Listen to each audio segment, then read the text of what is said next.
So, for anyone who had looked into this, or if not, again, Barbara Brown Taylor's An Altar in the World.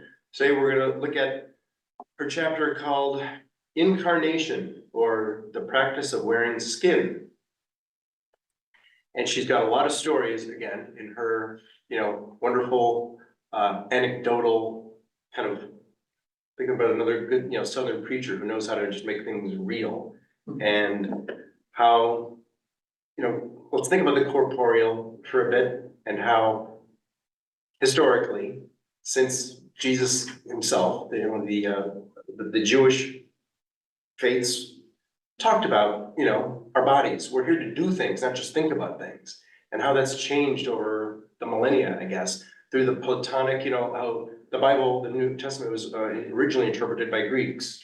And a lot of that was just thinking, there is an essence, a perfection. Let's just think about something beyond this mere flesh. Let's think about the word and the perfection and the spirit.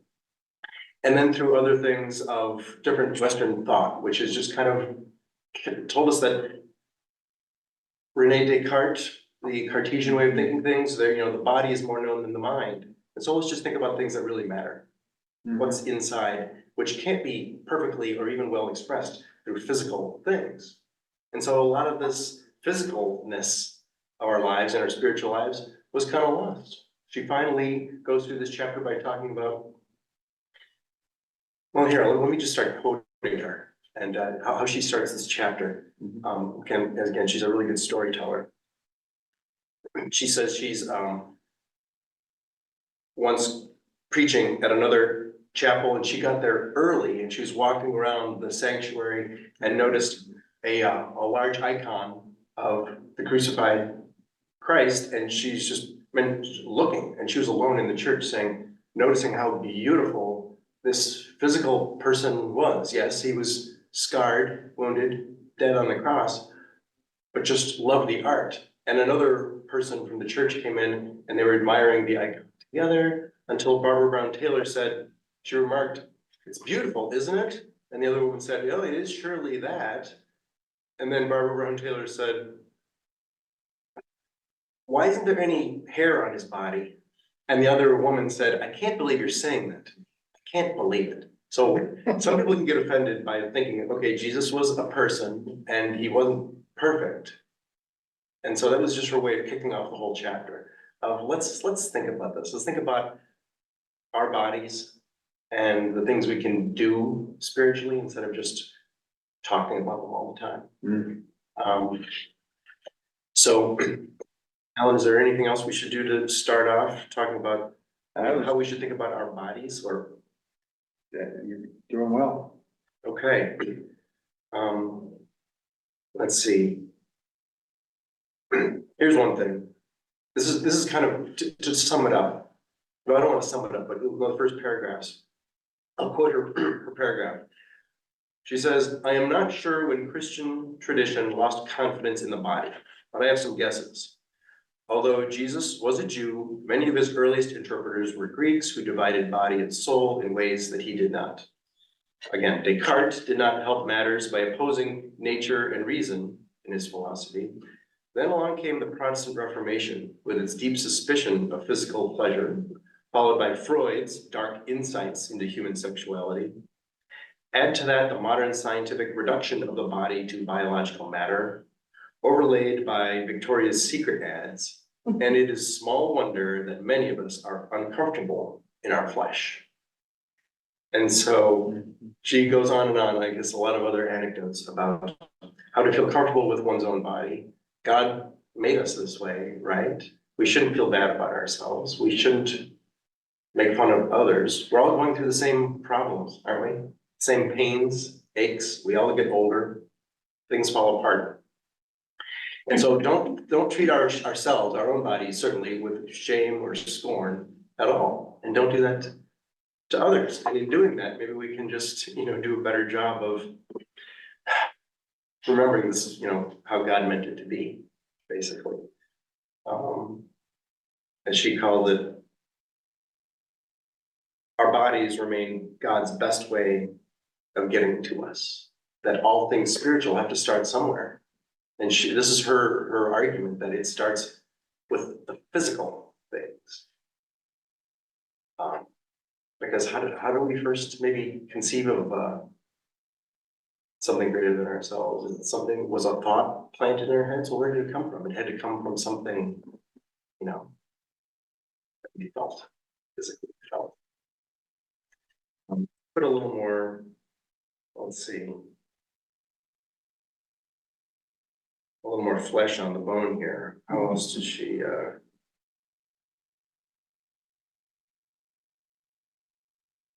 okay, she talks, just pure Jesus stories. I'll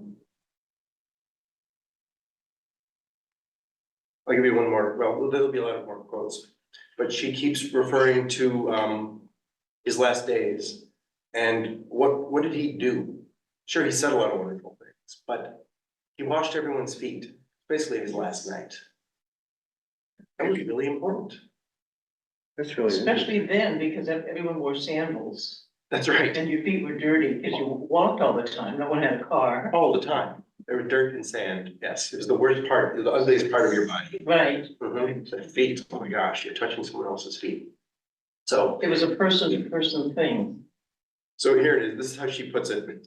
Read the Bible commentaries and they will tell you that the foot washing in John's gospel is an eschatological sign of Jesus's descent into flesh before his exaltation to God's right hand, or a symbolic representation of first century baptismal theology.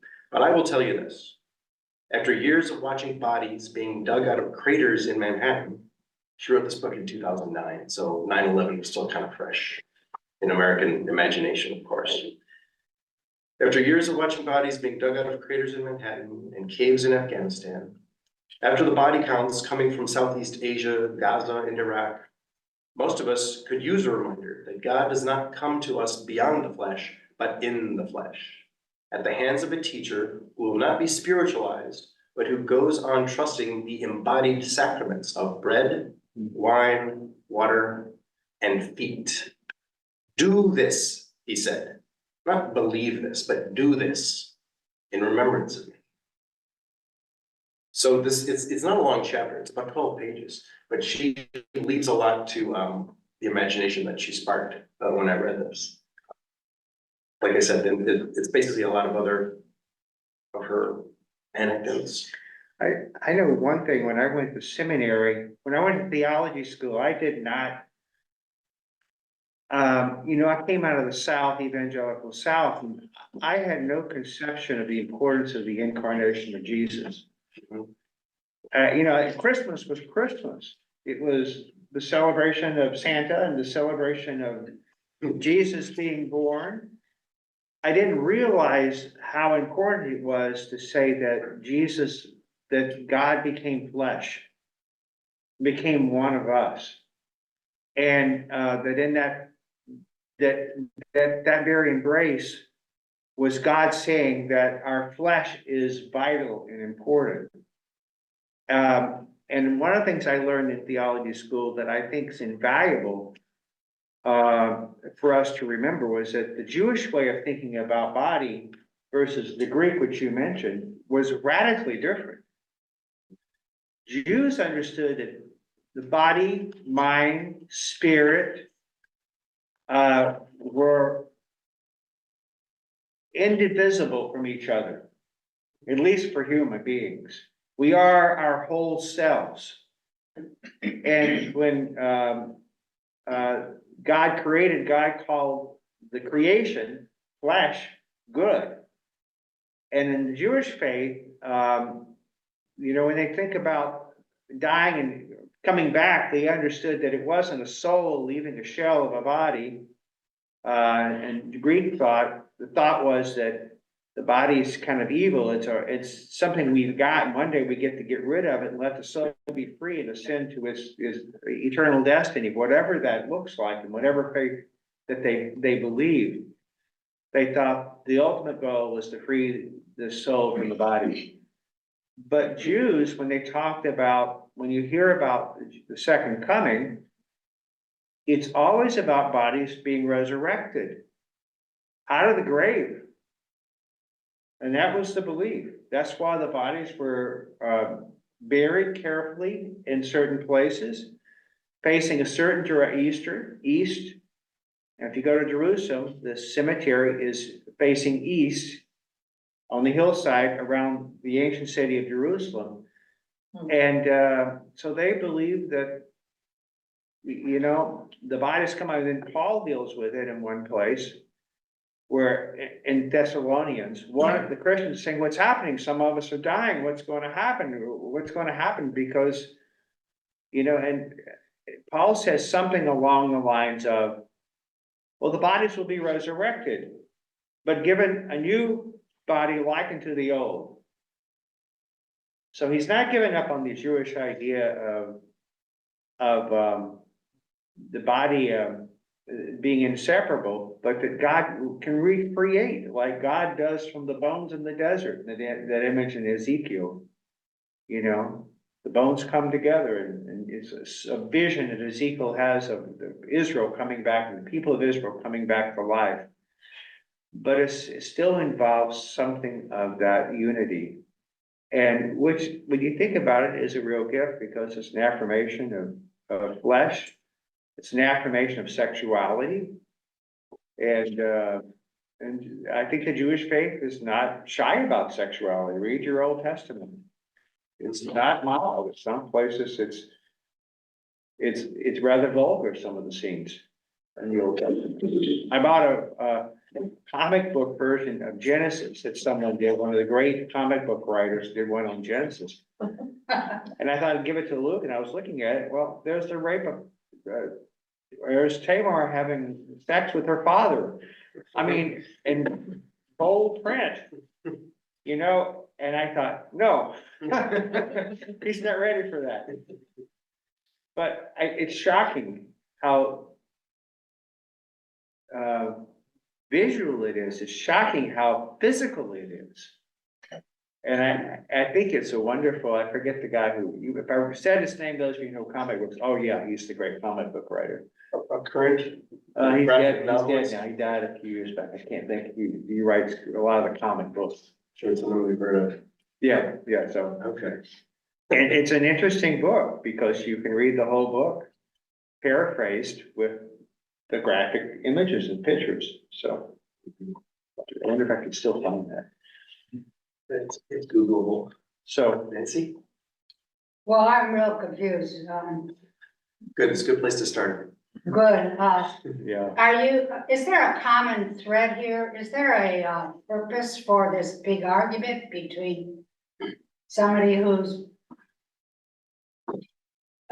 just focuses on his body, or like the Jews, see, I can't even tell you what I learned, but why is it so important? Is it because there's some argument beneath all this body and spirit and God? Is there something underneath it which is demanding you to make a choice? Is it something to do with heaven, or going to heaven and afterlife? And then I don't know what the other side of the argument is. It's like, Yeah. you're dead and gone. It's your memory that we're talking. You know what I'm getting at? Yes. Is this the core thing we're discussing? That's a great question, because I'm also confused after having read this a few times. And it's inspired me to start finding other books to dive a little deeper on the history of it. I don't think when she's making an argument, she's not, you know, it's not proselytizing. She's not really trying to prove a point against another point. She's just saying, don't forget that, you know, throughout history, there's a lot of things we can read. Jesus wanted us to think that our bodies are important. And through it all, the next 2,000 years, there've been things like other theologies and philosophies and American Protestant, you know, religious history, where we're supposed to just set our bodies aside, don't think of them as important at all. And then today's modern commercial culture, where they're too important. But let's just think about it in context of where, you know, where the old the Old Testament began and what Jesus. I think that's a good point, because that gets off the heaven and earth stuff. Right. And it kind of criticizes us for losing track or something. I mean, Yeah. I love clothes and I design for myself, blah, blah, blah. Right, And it's my individuality. Yes. She's actually criticizing me in a way. No, Is she's she? celebrating you. She's She's celebrating my telling beauty. you to understand that we're all here. And you can go off into other analogies about the body all of us here are one body and we are together. There's a lot we share. We're going through the same things and you're not ashamed of yourself and neither am I. Let's just understand we all have different body types and we are doing the best we can. she's trying Love each to, other. I agree, she's trying to affirm the goodness of the way God has created us, because that's what God does in the Oh, beginning. thank you. Okay. So it's very much an affirmation of the whole, but what she's critical of is when we start separating body and spirit. I think that's more her direction, because, you know, it's like, it's all about the beautiful model and that's all there is. And the woman gets reduced to just an image. And once you're reduced to an image, well, I can do whatever I want with you. But no, this is a full human being. And so she doesn't want us to start dividing and conquering, because this is kind of what happens with body stuff. And keep in mind, she's speaking as a woman, and she says in other places in this book where she had trouble when she was young, because she was tall and lanky. Yeah. And you see her, she's a tall woman. And, you know, she had real body images because she didn't fit the images as the models. I don't know if she says in this chapter, she says something about it in one of the chapters. And she points out, and I didn't know this when I went to theology school. I always thought about salvation as just a personal salvation. But the Jewish faith always believed God was coming to recreate the whole. The book of Revelation is, you know, it's not like the earth gets disposed, it's a new heaven and earth remade, where heaven and earth have come together. It's not a disposal of the earth. And if you miss that point in scripture, you're very victimized by this idea that, well, the second coming is gonna come and we're gonna float up to heaven, our bodies, we're gonna abandon this awful earth.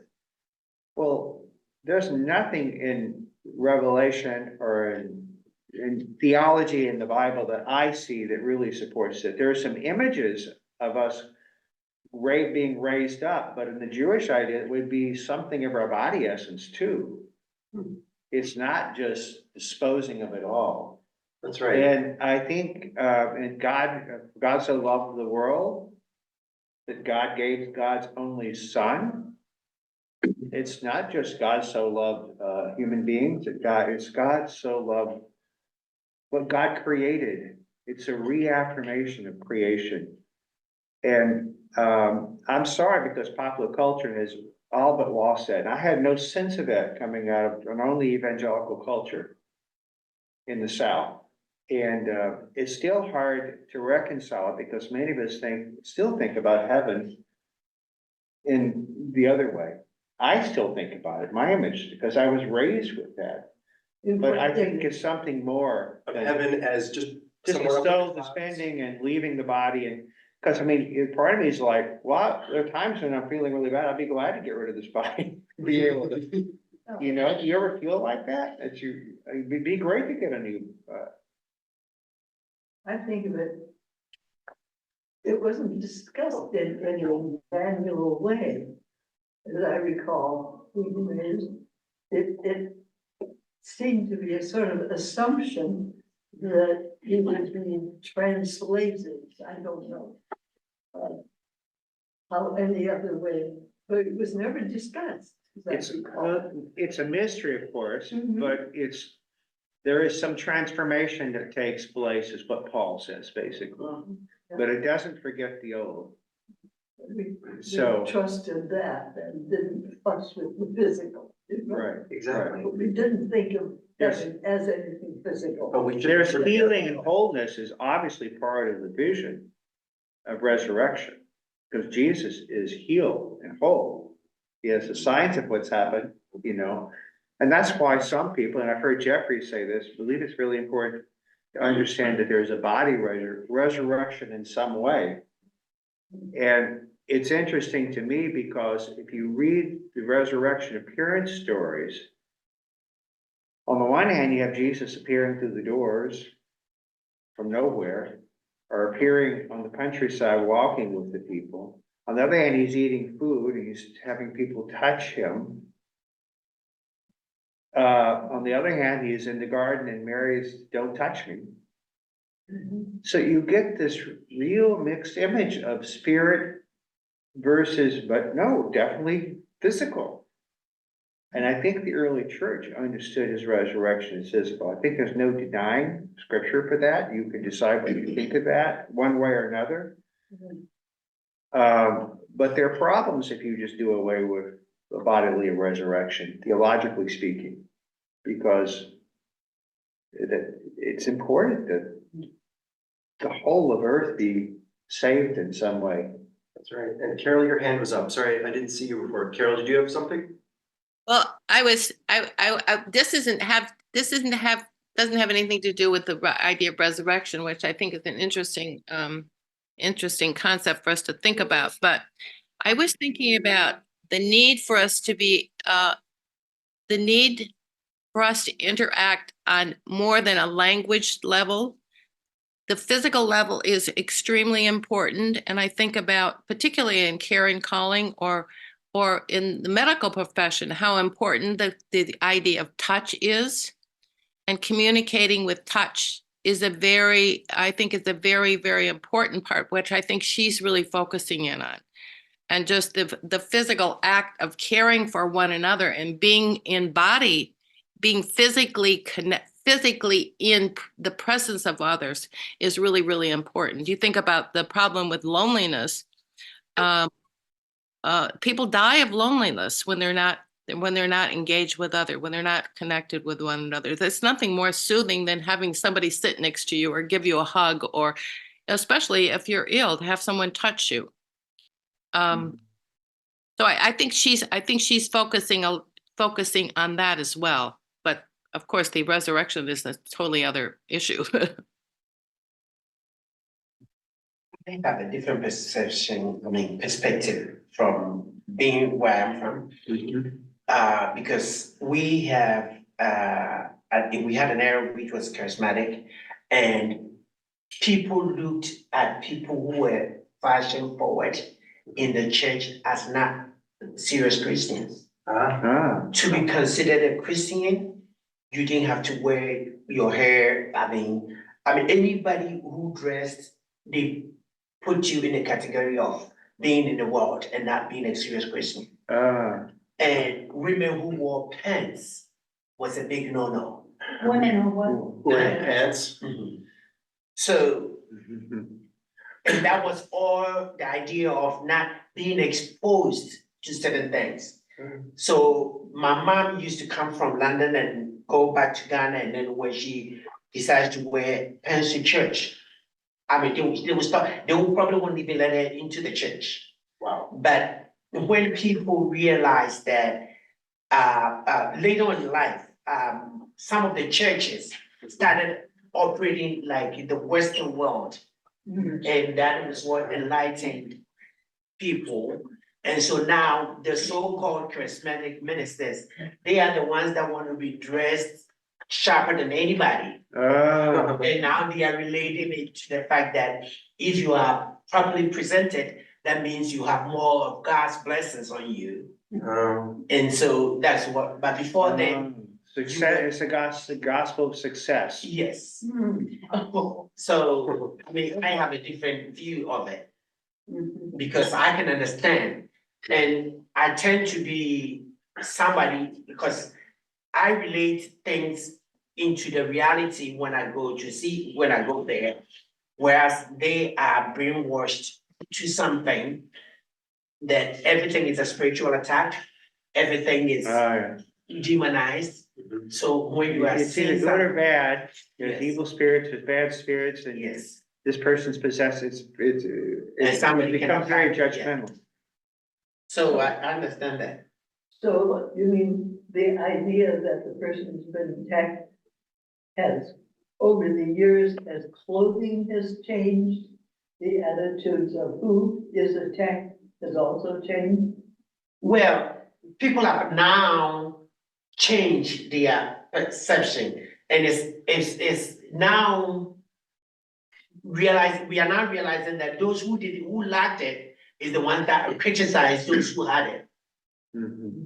Has it flipped, in other words? Yes, Wow. there used to be a very popular musician who, when she started off, was like, wearing the most awkward, stuff. Mhm. And she came to London and somebody enlightened her that would even make her popular. And since then, she's never wore flats. She wants to be the most stylish person now, and now she's even speaking against things that she had ordered before, Right, things that she has said about people who dressed a certain way, right, you know? And she had a very beautiful silhouette that, everything fits, so now she wears wigs, she does her hair, she's doing everything fashionable. And they say that. right. Nancy, you had something? Back to, you said, back to resurrection idea. You said that Jesus, after the resurrection, Mary sees him and he walks toward her and she says, "Don't touch me." And he Is says, that- I forget exactly his wordings, he says something like, don't touch me until I've gone to the Father, or something like that, I think it's what he said. Yes. But it's after he's dead, It's after he's resurrected. Resurrection. after he's resurrected, After right? he's found again for the first time, right? Right. Okay. You know, I have to say that the book I'm reading is, in some ways, is rag journalism, but it was written in the thirties by a journalist, so it gets into the alleys and the gutters Mhm. of 1920s and 30s Europe. And it is talking about ghosts in old French towns just before Hitler. Now, this is shocking to me. And these are werewolf dogs, everyone. And this is the journalist telling exactly what he saw, which made me think of Jesus, "Don't come near me." Yeah. You see the connection.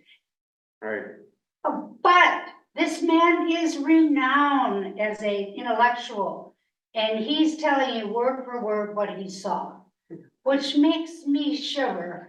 yeah, I can see. A why. journalist. What book is? Oh, yeah, his name is Pierre van Passen. He's a Dutch reformist. He's a church man. Blah, blah, blah. Wow, Interesting. Thank I'll you. have to get the book from you, it sounds I am interesting. embarrassed to say that the rest of it is really, can be really gutter stuff because he has no qualms. I gave the book to Jeffrey and I'm embarrassed that I did. Well, there doesn't have to be, speaking of gutter stuff. She writes this really, courageously. She is, a religious person, but she tells stories and she's saying, "Look, let's not be ashamed of anything." She relates one part of this chapter about, a minister who freely tells everybody, "There've been times I'm preaching and I'm close to, I can feel the spirit in me so much that I kind of feel sexually aroused. Sorry, but I do. My whole body is feeling some energy, some spirit." Where has the word ecstasy been mistranslated before? That's interesting. And in this book, it's sort of like that, one movie, I forget it, but, where he can't take this werewolf dog anymore in the house. So he calls a friend who's a priest. And the priest does this thing where, okay, the problem's gone. An exorcist. You won't, yeah, An you won't exorcist. see him anymore, right? And he asks in the end of the story, he says, is there a pubescent girl in the room, in the house? Mhm. Is that the word? Meaning, Pre-best, Yes. yeah, does that go with women too, girls? Yeah. And God passes and says, yes, and that's the end of the tale. Okay. I guess it's just honesty about our bodies. And she, there's a lot to say. I really, you should read this. because- Yeah, And it's not the end all. be I all. think it was more sexual than honest about, well, yeah, You know, I'm really interested in how our body cells and touch. And just as I've worked with men and therapy and done work. Just as we talk about how we feel about being touching each other's men. Mhm. Is a really difficult thing. To hold each other. To be with each other. I mean, my dad he said, his dad and my dad. So when he was young, his dad was very affectionate. They'd kiss on the lips, they'd kiss each other. He felt very comfortable with it. Boy, I didn't feel comfortable with that, not with my dad. And even though I had a twin brother, I'd obviously started out pretty close to him. I mean, you know, and we slept in the same room. Being emotionally close was probably easier for me than a lot of men because I just had really close relationships with men. But being physically close was so taboo. And that's changed. I mean, there's those reports of Lincoln sleeping when he's traveling with them, sharing a bed with someone. People say, well, maybe he was gay. I don't think that probably meant that. I think it just, men in those days just were not so self-conscious about being close. Yeah. But it feels like something is lost, and something since COVID has been lost for all of us. I don't know how about women feel differently, I think, but I remember being at a training group, therapy group, once, and we got very close. People were sharing really vulnerable things, and we as guys would hold each other. That's the first time I can remember doing that, as a heterosexual man and feeling really comfortable with it. Two of my best friends or people were in that group because there was an emotional bond, but also at times a physical bond with each other. It was a mixed group of men and women, and we all just kind of held each other. And it was really powerful, and I just feel like something of that is lost. And one of my regrets is when both of my parents died, I held their hands and would give them hugs, but I didn't do it as much as I wished. I think I could have been a more powerful presence for them if I had been willing to just be there more physically for them. And you know, and it's hard as a therapist at times. And Carol, there's times as a therapist, you feel like you want to hug and hold the person. I have, There's such boundaries, especially for a man, to risk that in therapy. Mhm. So I just raise these issues and, when someone's much older and not doing well, I feel much more comfortable asking for their hand and holding it and being with them. But I'm aware people have very different boundaries. You have to really ask and be willing to ask to be able to approach someone. So I don't, what's your experience of these things? It'd be What was interesting. your hand was on? I'm recalling as I raised in a family with there's two girls, no brothers, and no cousins nearby that were our age. So there was no way that I could see if my father interacted with men. And yet, in any other way, and all I recall of men being close to each other is a slap on the back Right. in a friendly way. That seemed to be the only way, if I think back on it now, that I can recall men touching each Or other. in football, a slap on the butt even. Just a friendly pat on the back. It could be either, hi, Yalmer, how are you? Or a formal shaking of the hands if the situation was appropriate, like, how do you do, Mr. Anderson, Mr. Johnson? Those are the two forms I never remember any man hugging another man, even in relatives, ever. Right. So this has me thinking a whole new approach to what in the, well, Swedes are kind of, remote to begin with in style anyway. You don't show emotions that much. I That's a wonder- good Might point. just be a part. With men, American men these days, for decades, right? If you've got a two-handed handshake from a man, it would raise an eyebrow. Whoa, what does he mean Right. by that? Yeah, it was just a single hand. Mhm. I never saw Right. that. So- That change with the young men today, I see them really, as soon as they greet one another, it's not a handshake, it's a hug. It's always a hug now. So I think that's changing. Great. This is the old days. Yeah. Okay, so a couple of things, in the game from Africa, the sexual teaching aspect was an opportunity for teaching the youth how to get themselves prepared for adulthood and even get into marriage. Because like when you have a church, a whole youth group, people didn't know how to groom themselves up, and yet they were in there with the mindset of everybody wants, when they go to church, looking for a spouse.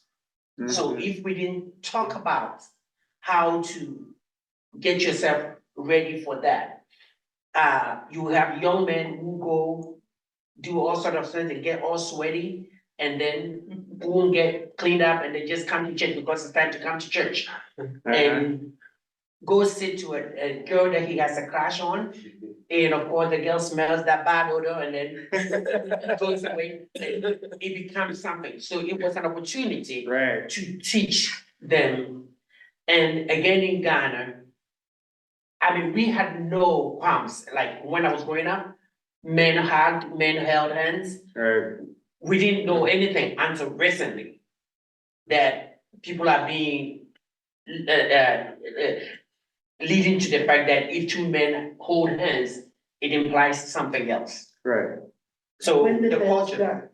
it's always culture- been the there, culture's but recently when people got migrated abroad and going back, yes. They brought that. Andrew, what do you think what has been lost from, has anything been lost from that lack of willingness to be physically close to men or hug each other? Is there, you feel like something's been lost in that? Here, And you hear in Africa too? in Africa, it's not that, until recently, when this introduction of, but it doesn't even point.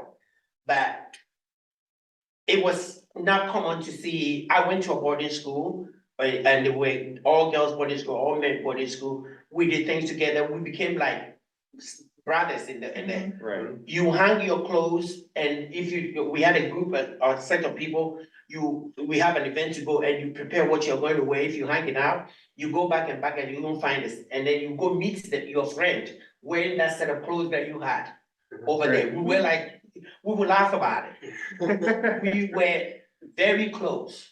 But right, then when I came to live in England and here, I saw it was a bit different. Even between America and England, right. it's different. Here, when I first came here, my growing up, there was that you ask questions about the individual to learn about them. Yeah. So when I see you, you ask a bit about how to get to know this, but then here I realize you ask those questions, the person will come to you like, are you the police or something? What are you trying to do? So it's different, yes. Yeah, Yes, privacy. Exactly. Don't ask So there's questions. always a barrier here. Mhm. I mean, when you're in the corporate world, you talk to somebody, I mean, you lean against somebody, the next thing you're being called in HR, sexual harassment that you don't even have a thought about. right. Good point. So It's scary. it's different, yeah. I remember a family I heard about, they lived in a small house and dad did well financially, so they bought a really big house. Mhm. They hated it because they got out of touch with each other. They didn't see each other. They weren't together. So they sold the house and bought a new smaller one.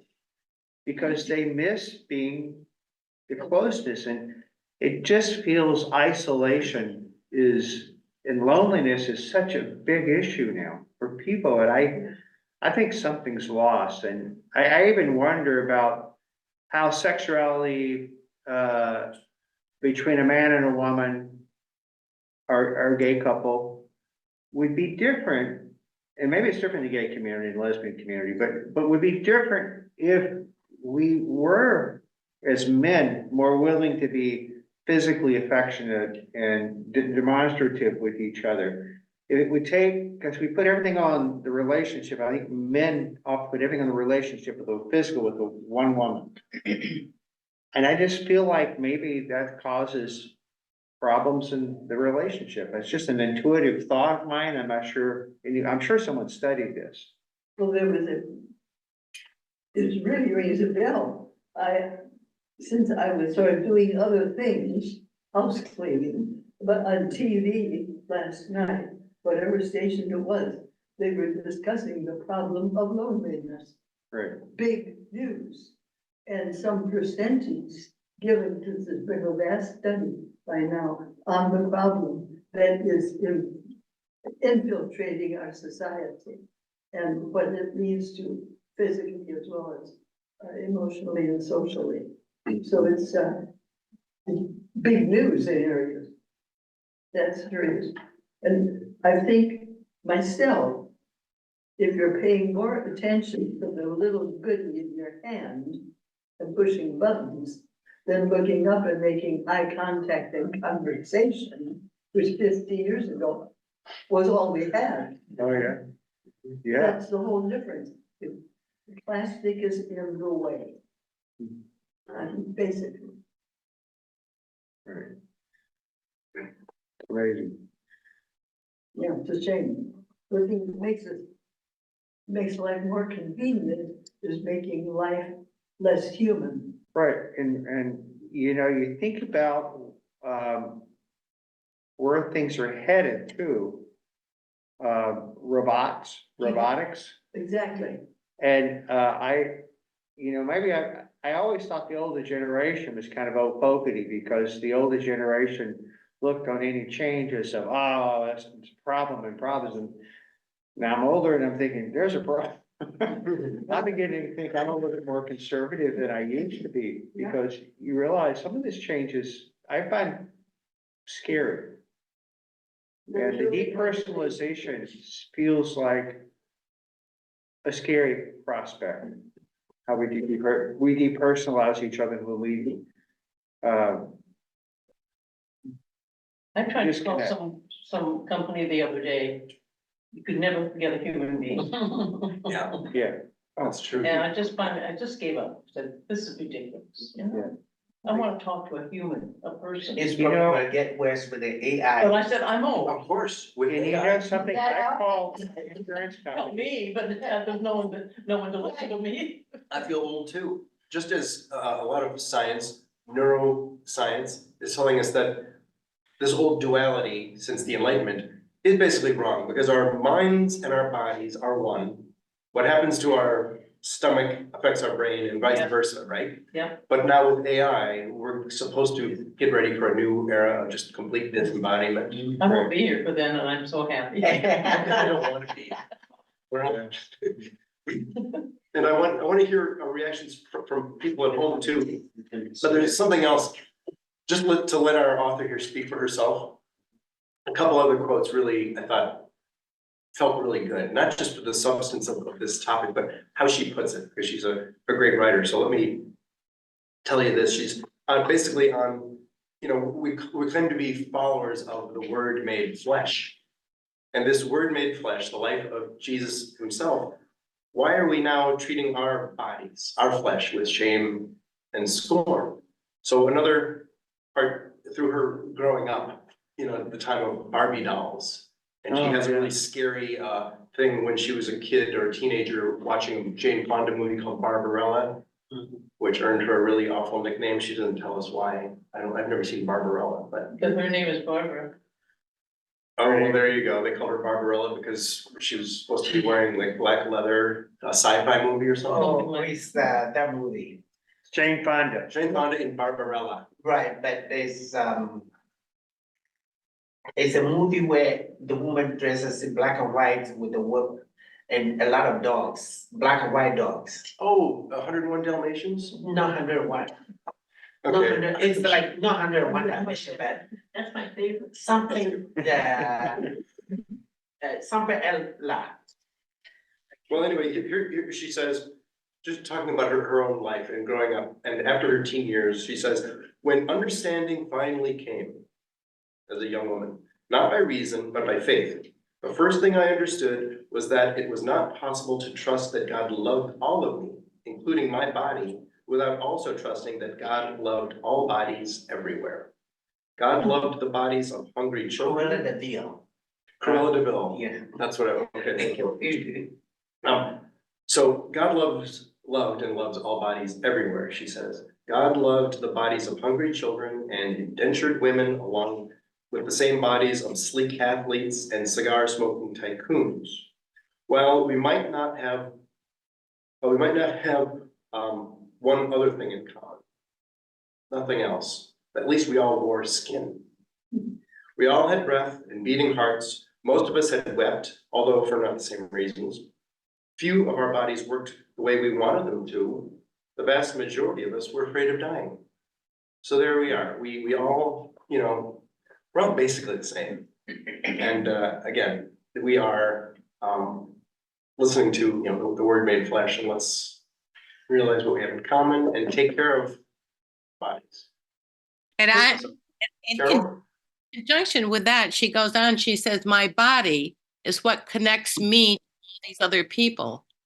Wearing my skin is not a solitary practice, but one that brings me into communion with all those others embodied souls. It's what we have most in common with one another.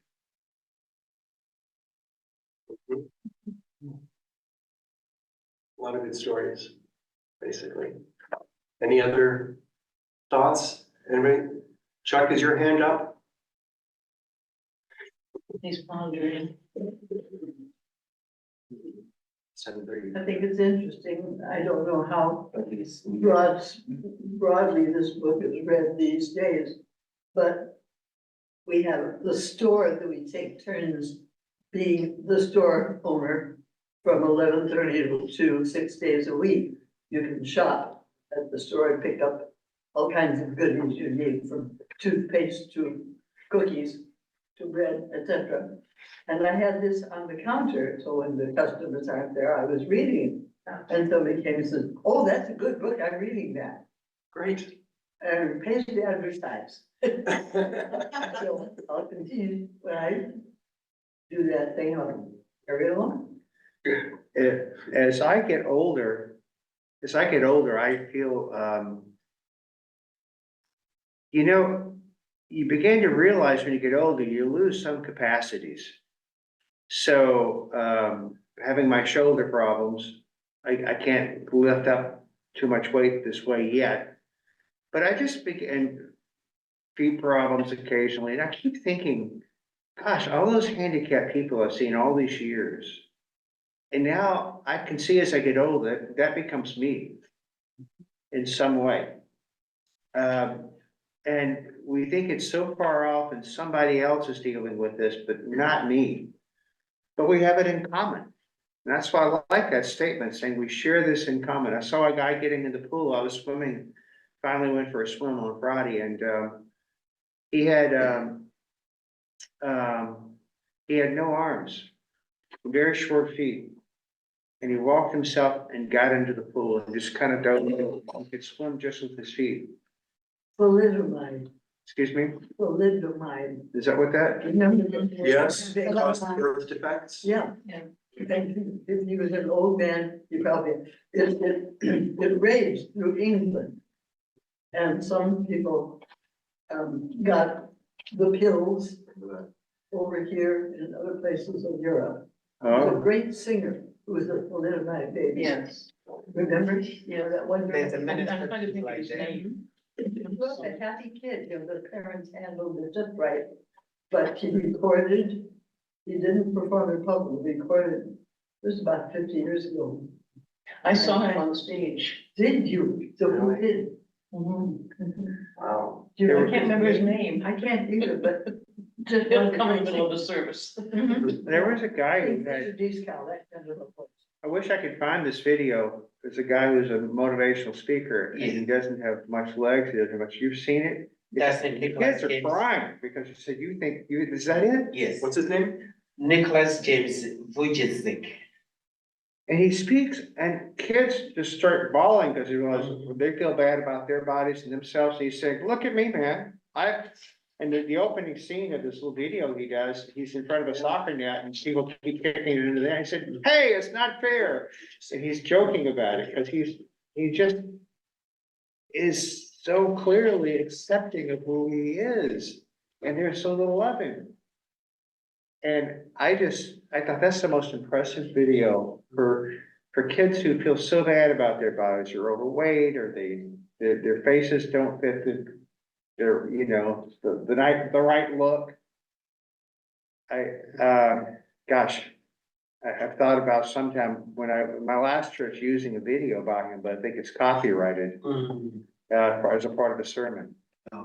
In the series on public TV called Call the Midwife, Yeah, a couple of years ago, they had one section on the child who was born with shortened arms, thalidomide baby. And in those days, they were giving this pill to women to help them not be nauseous in childbirth.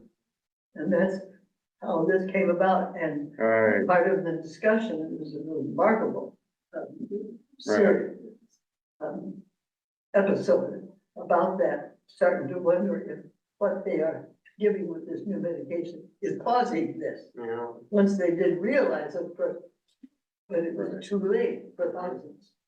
And ignorant got the word. Yeah. Well, this might be a fun, one more thing to think about. Well, we've got plenty of time, but if you haven't read this before, I recommend it. She ends the chapter talking about a workshop she was doing. I think it was connected with one of her children. She called it Embodied Holiness. And it was grown-ups, men and women, I think mostly women were in this group, kind of like this, I guess, you know, a workshop with church people. And she had everybody go through, they read the Beatitudes together. And she asked the group to, without using a word, without thinking, actually do something, act out some of the Beatitudes. And then when she got to, blessed are those who mourn. Okay, everybody in this group, show me, what does that look like to you? And the grown-ups first said, wait a minute, I thought we were here to talk about things. Kids act things out. Grown-ups can talk and think.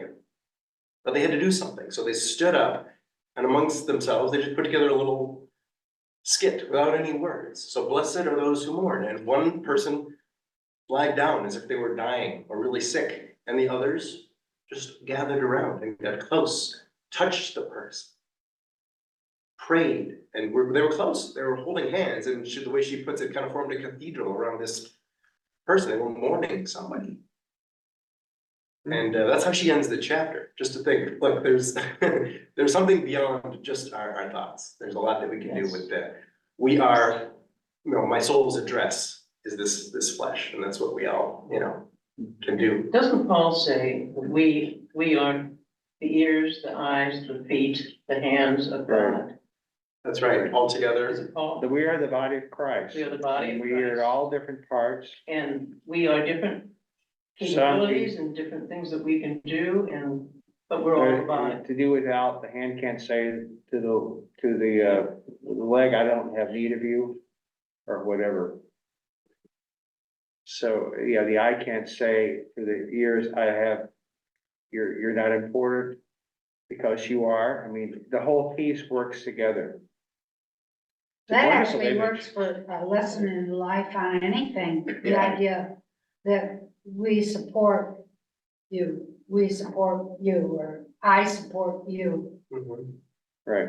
Are you showing rather than telling? Yeah, and yet culture has it that we need aids, like the Indians use peyote or whatever. Yeah. But it's within us to do it. But I think, you know, like the brain muscle has to be trained. God might be telling us that. At the turn of the last century, the average lifespan was 40. Wow. Yeah, that's hard. So those of us who are twice that age or thereabouts, I mean, Mhm. or older than 40, are here, it's a gift. Right. Interesting. And you can ask the question, how long is too long? Yeah. What do you mean? Because some people live and live and live, but quality is just Oh, so diminished, and I think we struggle with that. We struggle with thinking about ourselves, we struggle with it with our loved ones, because we value life in a very big way. mhm. I think that's true, but we, you know, You think about it differently, living in the community that I'm living in now. Time flies. In only 3 years, I'll be 100.